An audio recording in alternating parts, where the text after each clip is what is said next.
Hello friends, welcome to Chandravarshini audio stories. నిన్నే ప్రేమిస్తా, ఒక CEO ప్రేమ కథ, పార్ట్ 111. స్టోరీ విన్న వెంటనే లైక్ చేసి కామెంట్ పెట్టండి. అలాగే ఫస్ట్ టైం నా ఛానల్ని చూస్తున్న వాళ్ళు ఎవరైనా ఉంటే దయచేసి వెంటనే సబ్స్క్రైబ్ చేసుకోండి. Thank you. ఇక మనం స్టోరీలోకి వెళ్ళిపోదాం.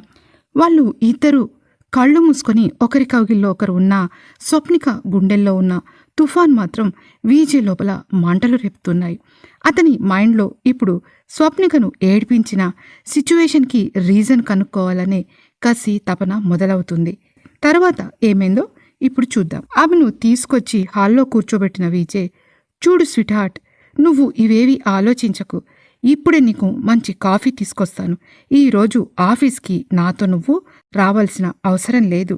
నేను ఇలా వెళ్ళి అలా వచ్చేస్తాను, ఓకేనా అని చిన్నగా నవ్వుతూ ఆమె నుదుటిపై ముద్దు పెట్టుకుంటాడు వీజే.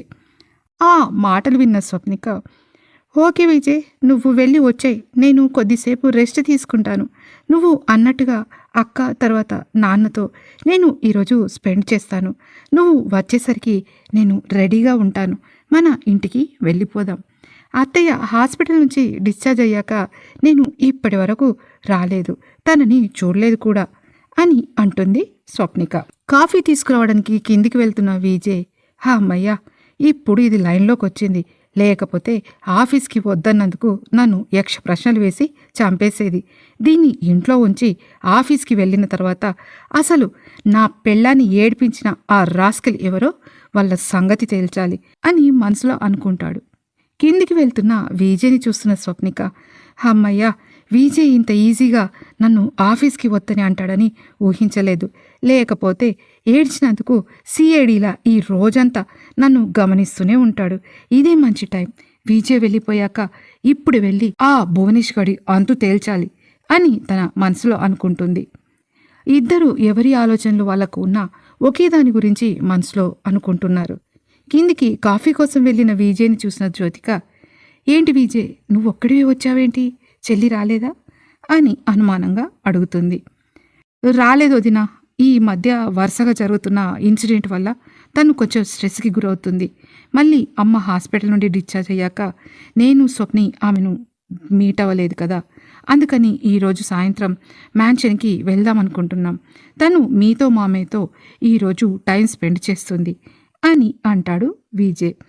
అమరేందర్ విజయ్ని అలాగే చూస్తూ ఉంటాడు. వదిన, ఈ కాఫీ మొత్తం చల్లారిపోయింది, అందుకే నాకు మరో కాఫీ కావాలి అని నసుగుతూ అంటాడు విజయ్. స్వప్నిక కోసం అతను కాఫీ కలిపి తీసుకువెళ్తానని అనడంతో ముసిముసి నవ్వులు నవ్వుకున్న జ్యోతిక, సరే నేను కలిపి ఇస్తాను, నువ్వు అలా కూర్చో అని అంటుంది జ్యోతిక. అతను కిందికి రావడంతో హేమంత్, అమరేందర్ ఇద్దరు విజయ్ వైపు చూస్తారు. మెల్లిగా అమరేందర్ విజయ్ వైపు చూస్తూ, విజయ్, ఈ పేపర్లో న్యూస్ ఏంటయ్యా, ఏమంటున్నాడు ఆ హనుమంతరావు మనవడు అంటూ కొంచెం నసుగుతూ అడుగుతాడు. ఏంటి మావయ్య, మీకు భువనేష్ వాళ్ళ తాత హనుమంతరావు తెలుసా అని ఆశ్చర్యంగా అడుగుతాడు విజయ్. అప్పుడు విజయ్ తనని కలిసిన తర్వాత స్వప్నిక ఫ్లాట్కి వెళ్ళి తను చెప్పిన లాకర్ ఓపెన్ చేయలేదని అమరేందర్కి అర్థమవుతుంది. నువ్వు నన్ను కలిసిన తర్వాత నేను చెప్పిన పని చేయలేదా అని అనుమానంగా అడుగుతాడు అమరేందర్. అతను దేని గురించి అడుగుతున్నాడో అర్థమైన విజయ్, అయ్యో మామయ్య, మీరు చెప్పిన పని చేయడానికి నాకు వీలవ్వలేదు. మిమ్మల్ని కలిసిన తర్వాత భరత్ గడి దగ్గర నుంచి మిమ్మల్ని బయటకు తీసుకొచ్చానా, దాని తర్వాత నా పైన అటాక్ జరగడం, నేను హాస్పిటల్లో అడ్మిట్ అవ్వడం, మళ్ళీ డిశ్చార్జ్ అయ్యాక ఈ డ్రగ్ అటాక్ ఒకటి, నాకు వీటితోనే సరిపోయింది. ఈ 2 రోజుల్లో నేను ఆ వర్క్ కూడా పూర్తి చేస్తానులేండి అని అంటాడు విజయ్. మళ్ళీ వెంటనే ఏదో గుర్తొచ్చిన అతను, పాపం సీతాలు కూడా ఒంటరిగా ఉంది కదా, ఆమెను ఇక్కడికి తీసుకొస్తాను అని అంటాడు విజయ్. విజయ్ స్వప్నిక ఫ్లాట్కి వెళ్ళి ఆ లాకర్ ఓపెన్ చేసి చూడలేదు కాబట్టే ఇంత కాముగా మామూలుగా ఎప్పట్లానే ఉంటున్నాడు. వెళితే బాగుండేది అని మనసులో అనుకున్న అమరేందర్, నో నో విజయ్, మేమే అక్కడికి వెళ్తాం, ఆ ఫ్లాటు ఉత్తినే ఉంది కదా, ఈ గెస్ట్ హౌస్ ఎందుకు, మళ్ళీ ఇక్కడ నన్ను ఎవరైనా చూస్తే నీకే ఇబ్బంది అని నసుగుతూ అంటాడు అమరేందర్. ఆ మాటలు విన్న విజయ్ అతని వైపు ఆశ్చర్యంగా చూస్తాడు. అదేంటి మామయ్య ఇలా అంటున్నారు, ఆయన ఎవరు చూస్తే ఏంటి, స్వప్నిక ఫాదర్గా తనే ఆయన్ని ఇంటికి తీసుకువెళ్ళి తన ఫ్యామిలీకి పరిచయం చేద్దామని అనుకుంటున్నాడు. అలాంటిది అమరేందర్ అలా మాట్లాడడంతో ఏమై ఉంటుందా అని ఆలోచనలో పడిపోయిన విజయ్ మళ్ళీ తేరుకుని ఓకే మామయ్య వెళ్ళండి, నో ప్రాబ్లం అని ఊరుకుంటాడు విజయ్. అసలు దాని వెనుక కథ ఏంటో తెలుసుకోవాలని అతను నార్మల్గా చెప్తాడు అమరేందర్తో. ఇంతలో జ్యోతిక కాఫీ తీసుకొచ్చి విజయ్కి ఇవ్వడంతో ఆ కాఫీ కప్పు పట్టుకుని అతను మేడపైకి తన రూంలోకి వెళ్తాడు. నిన్న రాత్రి నుంచి వర్షం పడడంతో ఇంకా వాతావరణం అంతా చల్లగా ఉంది. బయట నుంచి ఉండుండి గాలులు వీస్తూ స్వచ్ఛమైన గాలి హాల్లోకి వస్తూ ఉంది. హాల్ మధ్యలో దివాన్పై కూర్చున్న స్వప్నిక గోల్డ్ కలర్ శారీ కట్టుకుని మెరూన్ కలర్ బ్లౌజ్, వాటికి మ్యాచింగ్ మెరూన్ కలర్ ఆర్నమెంట్ వేసుకున్న ఆమె ఆ నీరెండలో రతీదేవిలా వెలిగిపోతుంది. చాలా అందంగా కనపడుతున్న తన భార్యను గర్వంగా చూసిన విజయ్ చిన్నగా నవ్వుతాడు. అతని చూపు కాఫీ కప్పుపై కాదు, ఆమెపై ఉంటుంది. హాయ్ స్వీట్ హార్ట్, ఇంత అలజడిగా ఉన్న మనసుకి ఒక్క కప్పు కాఫీ కంటే పెద్ద మెడిసిన్ ఏదీ లేదు. కానీ దానిని ఇచ్చేవాళ్ళ ప్రేమే నిజమైన మెడిసిన్. సో నీ ప్రియమైన హబ్బీ ఇస్తున్న కాఫీ స్వీకరించు మై డియర్ వైఫీ అని విజయ్ కప్పు తీసుకుని స్వప్నిక దగ్గరికి వెళ్ళి, మేడం స్పెషల్ కాఫీ మీకోసం, చిన్న టిప్, ఇది కాఫీ కాదు, నా హార్ట్ బీట్ కలిసిన బూస్టర్ నీకు అని సైడ్ స్మైల్ చేస్తూ అంటాడు విజయ్. అతను అంత డ్రామాటిక్గా అనడం చూసిన స్వప్నిక కిలకిలా నవ్వుతుంది. అవునా, అంత స్పెషలా? నువ్వు కాఫీ ఇచ్చినా అది నాకు డ్రగ్లానే పనిచేస్తుంది విజయ్ అని అతని చేతిలోని కప్పు తీసుకొని ఒక సిప్ తాగిన స్వప్నిక నిజంగానే బాగుంది విజయ్, థ్యాంక్ యూ అని చిన్నగా నవ్వుతూ తన పక్కన సోఫాలో కూర్చున్న విజయ్ని చూస్తూ అంటుంది. థ్యాంక్ యూ చెప్పడం కాదు స్వీట్ హార్ట్, నీ నవ్వు చూస్తే చాలు నా టెన్షన్స్ స్ట్రెస్ అన్నీ ఎగిరిపోయి మైండ్ పీస్ఫుల్గా మారుతుంది. నీ నవ్వే నాకు ఫుల్ ఎనర్జీనిస్తుంది అని ఆమె చేతి నుండి కాఫీ కప్పు తీసుకుని ఒకసారి ఆ కాఫీని తను కూడా సిప్ చేస్తాడు. స్వప్నిక అతన్ని ఆరాధనగా తనివి తీరా చూస్తూ, నువ్వు ఇలా మాట్లాడితే నా భయం పూర్తిగా కరిగిపోతుంది విజయ్. కాఫీ కన్నా నీ మాటలే నాకు హీట్ ప్యాక్ లాంటివి విజయ్ అని అతని 2 చెంపలపై తన చేతులు వేస్తూ అంటుంది. ఆ చేతుల్ని తన చేతుల్లోకి తీసుకుని ముద్దు పెడుతూ, అదే మరి, నువ్వు ఏడిస్తే నేను తట్టుకోలేను స్వప్ని, కానీ నీ నవ్వు ఆకాశంలో సూర్యుడిలా నాకు శక్తినిస్తుంది. అందుకేమో నువ్వు ఏడవద్దు. నిన్ను చూసిన క్షణం నీ చూపు నా గుండెలోకి పాకిపోయి నాకొక గుడ్ ఫీలింగ్నిస్తుంది. నువ్వు నా పక్కన ఉన్నప్పుడు ప్రపంచమంతా మాయమవుతుంది. అలాంటి నన్ను నువ్వు ఏడ్చి ఇబ్బంది పెడతావా చెప్పు అని ఆమె బుగ్గపై ముద్దు పెడతాడు విజయ్.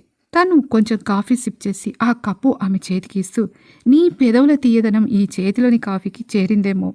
ఇప్పుడు స్మార్ట్ అండ్ షైన్ కాఫీ కాదిది, స్వప్నిక స్పెషల్ అని అంటాడు విజయ్. కొయ్ విజయ్, ఫ్లర్ట్ చేయడం ఆపుతావా ఇక? నీ మాటలన్నీ ఎక్కడ నేర్చుకున్నావు అని నవ్వుతూ అతని భుజంపై ఒక్కటిస్తూ ఒక సిప్ తీసుకున్న ఆమె కప్పు అతనికి మళ్ళీ అందిస్తుంది. విజయ్ కాఫీ తాగి ఆమె కళ్ళలోకి చూస్తాడు.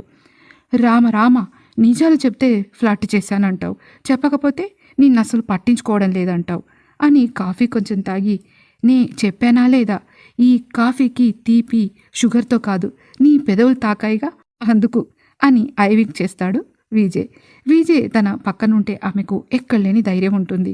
దాంతో స్వప్నిక చాలా ఎమోషన్గా ఫీల్ అవుతుంది. తన చేతిలోని కాఫీ కప్పు పక్కన పెట్టి, విజయ్ నువ్వు ఉన్నావంటే నేను భయపడను, ఏదైనా వస్తే నీ చేతిని పట్టుకుంటా. నువ్వు నా ఊపిరి, నా ధైర్యం, నా బలం కూడా.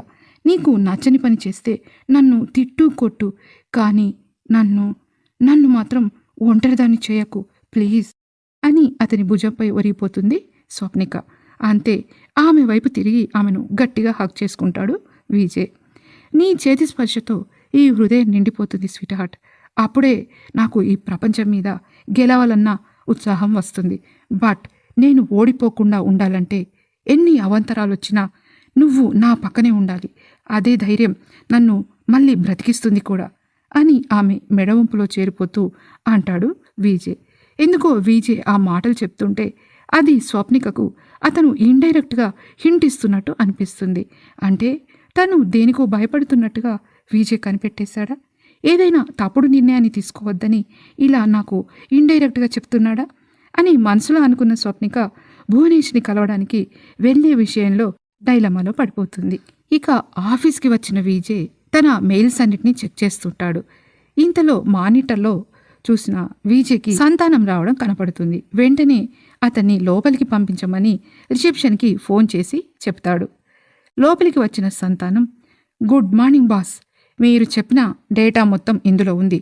మరో విషయం బాస్, మీ పైన అటాక్ చేసిన గ్యాంగ్కి భరత్కి ఏం సంబంధమో అర్థం కావటం లేదు. వాడి ఇంటిని మన మనుషులు వాచ్ చేస్తున్నారు, కానీ ఈ మధ్య వాడు బయటకు రావడం లేదు అని అంటూ ఒక పెన్ డ్రైవ్ని విజయ్కి ఇస్తాడు.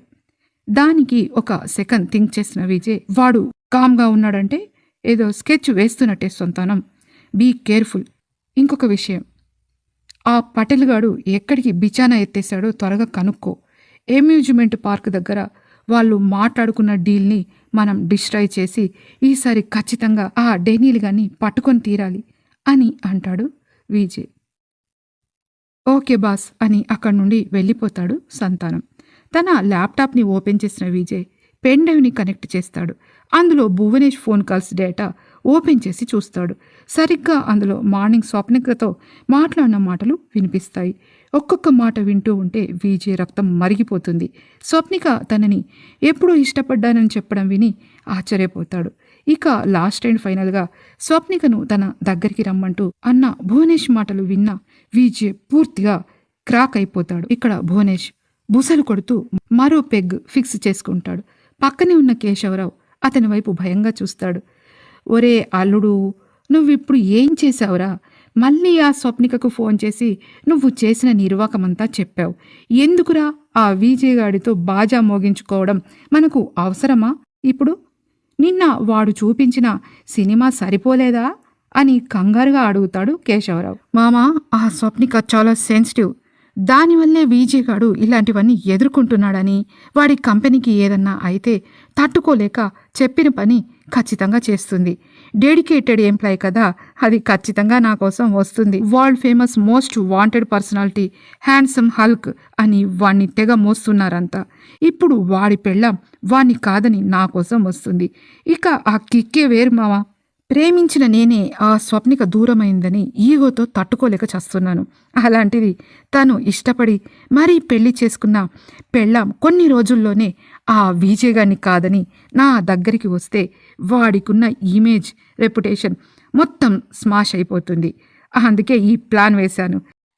ఇప్పుడు ఆ విజయగాడు మీడియా ముందు నిన్న చేసిన హంగామా మనకు ప్లస్ అవుతుంది అని గట్టిగా అరుస్తూ పిచ్చి పట్టిన వాడిలా నవ్వుతాడు భువనేష్. అరే విజయ్, ఇప్పుడు నువ్వు నన్నేం పీకలేవురా. ఇటు పెళ్ళాము పోతుంది, అటు నీ కంపెనీ, నీ రెప్యుటేషను అన్నీ గోవింద గోవింద అని అంటున్నా అతని ముందు నిన్నటి ఇన్సిడెంట్ కదలాడుతుంది. దేవికా ఇండస్ట్రీస్ హెడ్ క్వార్టర్స్, రాత్రి 11:30. బయట భారీ వర్షం పడుతుంది. లోపల లైట్లు మసగబారిపోయి ఉన్నాయి. భువనేష్ తన టేబుల్పై ఉన్న కోర్ట్ ఆర్డర్ పేపర్స్ని బలంగా విసిరి కొడతాడు. Smart tension CEO Vijay fair light launch stopped by court stay అని చూస్తూ చదువుతాడు దాన్ని. విజయ్, నీ సాక్ష్యాలు, నీ జీసీఎంఎస్, నీ న్యాయస్ఫూర్తి ఇవన్నీ నన్ను ఆపవు. నువ్వు గెలిచావని అనుకుంటున్నావేమో, ఇది యుద్ధం మొదలు మాత్రమే అంటూ భువనేష్ కోపంతో తన చేతిలో వైన్ గ్లాస్ విసిరి కొడతాడు. అది నేలపై పడి భల్లుమని శబ్దం చేస్తూ పగిలిపోతుంది. అది చూసిన అతని లీగల్ అడ్వైజర్ కన్నప్ప భయపడుతూ, సార్, కోర్టు స్టే 72 అవర్సే. మనం అప్పీల్ చేసేందుకు టైం ఉంది. కానీ సోషల్ మీడియాలో మన కంపెనీ ఇమేజ్ చాలా డ్యామేజ్ అయ్యింది అని అంటాడు. ఇమేజ్ అనేది మనం పోస్ట్ చేసే ఫోటో కాదు కన్నప్ప, మనకి లభించే కథ అని కళ్ళు మూసుకొని అంటాడు భువనేష్. వింతగా అతని వైపు చూస్తూ, అర్థం కాలేదు సార్ అని అంటాడు కన్నప్ప. భువనేష్ మెల్లగా తిరిగి తన కుర్చీలో కూర్చుంటూ, విజయ్ తెలివైనవాడు. అతను ల్యాబ్ రిపోర్ట్లు, జీసీఎంఎస్ అన్ని సాక్ష్యాలు చూపించాడు. కానీ వాడికి తెలియని విషయం ఆ ఫార్ములా కేవలం ముఖానికే కాదు, మార్కెట్కి కూడా పనిచేస్తుందని అని అంటూ అతను తన ల్యాప్టాప్ ఓపెన్ చేస్తాడు. స్క్రీన్పై ఫెయిర్లైట్ ప్రాజెక్టు ఫోల్డర్స్ అన్నీ కనిపిస్తాయి. మనం ప్రోడక్ట్ ఆపేసిన డిస్ట్రిబ్యూషన్ లైన్ కొనసాగుతుంది. వాడి స్మార్ట్ టెన్షన్ ప్లాంట్ ద్వారానే మన ఫెయిర్లైట్ క్రీమ్కి సరఫరా జరుగుతుంది అని అంటాడు భువనేష్. కన్నప్ప షాక్ అవుతూ, ఏమిటి సార్, అంటే విజే కంపెనీ ద్వారానే మన క్రీమ్ మార్కెట్లోకి పోతుందా అని అడుగుతున్న కన్నప్ప గొంతు తడారిపోతుంది. తల వంచి చిరునవ్వు నవ్వుతూ అదే గేమ్ తన ఫ్యాక్టరీలో తయారైన ప్రోడక్ట్ను ఆపడానికి అతనే రీజన్ అవుతున్నాడు. సో వాడి ప్రోడక్ట్ కూడా ఇప్పుడు ఆగిపోతుంది అంటూ పైశాచికంగా నవ్వుతాడు భువనేష్. కానీ సార్, ఇది చాలా రిస్కీ. తన లాజిస్టిక్ టీం పట్టుకుంటే అని వణుకుతున్న గొంతుతో మళ్ళీ అడుగుతాడు కన్నప్ప. ఒరే ఎర్రి పాప, నాకు తెలియదట్రా, దొరికిపోతే ఏమవుతుందో. ఆ లాజిస్టిక్కి కంట్రోల్ ఎవరి చేతుల్లో ఉందో ఆ విజయ్ గడికి తెలియదు. ఎస్ఎన్ఎస్ సప్లై చైన్ మేనేజర్ మన రాహుల్ గాడు దేవిక పేరోల్లోనే ఉన్నాడు అని అంటాడు భువనేష్. భయంగా చూస్తున్న కన్నప్పకు భువనేష్ కళ్ళు ఆ మసక చీకట్లో క్రూరంగా మెరుస్తూ మత్తుగా భయంకరంగా ఒక తోడేలు కళ్ళలా కనిపిస్తాయి. ఏమనలేక అలా గుటకలు మింగుతూ చూస్తుండిపోతాడు Devika industries legal advisor mister Kannappa. ఒరే విజయ్, నీ బుద్ధి నాకు తెలుసురా, నీ ఈగో కూడా నాకు తెలుసు. కానీ నీ కంపెనీ గుండెల్లోని ప్రాణం ఇప్పుడు నేను పట్టుకున్నాను. ఈసారి నువ్వు కోర్టులో గెలిచావేమో, కానీ ఈ దెబ్బతో నీ భార్య, నీ కంపెనీ నా సొంతమవుతుంది అని గట్టిగా నవ్వుతాడు భువనేష్. ఇప్పుడు అదే నవ్వును కంటిన్యూ చేస్తూ ఈ లోకల్లోకి వస్తాడు భువనేష్. అదంతా విన్న కేశవరావు, ఏమిట్రా భువా, నువ్వు ఇదంతా చేశావా? దీనివల్ల ఏమవుతుందో నీకు భయమంటూ లేదారా? ఇదంతా మన అమ్మకి తెలిస్తే ఎలారా అని గట్టిగా భయపడుతూ అడుగుతాడు కేశవరావు. ఇది తెలియదు మామ. ఇప్పుడు కొద్ది క్షణాల్లో స్వప్నిక నా దగ్గరకు వస్తుంది, అది నా సొంతమవుతుంది. తర్వాత విజయగాడు ఇంతే సంగతులు అని గట్టిగా నవ్వుతాడు భువనేష్. అతను నవ్వడం పూర్తవుతుందో లేదో ఒక్కసారిగా గాల్లోకి ఎగురుతాడు భువనేష్. అతని గొంతులోంచి కెవ్వుమన్న కేక బయటకు వస్తుంది. పక్కనే ఉన్న కేశవరావు ఏమవుతుందో ఏంటో అని అయోమయంలో పడిపోతాడు. ఇంతకీ అక్కడ ఏం జరిగింది? స్వప్నిక భువనేష్ చెప్పినట్టు వింటుందా? ఇంతకీ ఆ లాకర్లో ఏముందని అంత ఇదిగా అమరేందర్ ఎందుకు తొందరపడుతున్నాడు? విజయ్ ఫ్యామిలీని ఎదుర్కోవడానికి అమరేందర్ ఎందుకు టెన్షన్ పడుతున్నాడు? దాని వెనుక ఏముంది? వీటన్నిటి గురించి తెలుసుకోవడానికి తర్వాత పాటు వినండి. విన్న వెంటనే లైక్ చేసి కామెంట్ పెట్టండి. అలాగే ఫస్ట్ టైం నా ఛానల్ని చూస్తున్న వాళ్ళు ఎవరైనా ఉంటే దయచేసి వెంటనే సబ్స్క్రైబ్ చేసుకోండి. Thank you. Hi, hello everybody. నా వాయిస్ బాగాలేకున్నా, నాకు ఫీవర్ తగ్గకున్నా, నేను ధైర్యం చేసి ఏదో ఒక విధంగా మేనేజ్ చేస్తూ వాయిస్ ఓవర్ ఇస్తూ మన నిన్నే ప్రేమిస్తా ఒక CEO ప్రేమ కథ అనే సిరీస్ని ముందుకు నడిపిస్తున్నాను. దయచేసి మీరు చూడడం మాత్రం మానేయకండి. ఈ మధ్య చూడడం తగ్గింది, కామెంట్స్ కూడా తగ్గాయి. దయచేసి అందరూ ఇవేవి మనసులో పెట్టుకోకుండా నన్ను ఆదరిస్తారని మిమ్మల్ని అందరినీ పేరు పేరున మనస్ఫూర్తిగా కోరుకుంటున్నాను. దయచేసి please cooperate me. Thank you.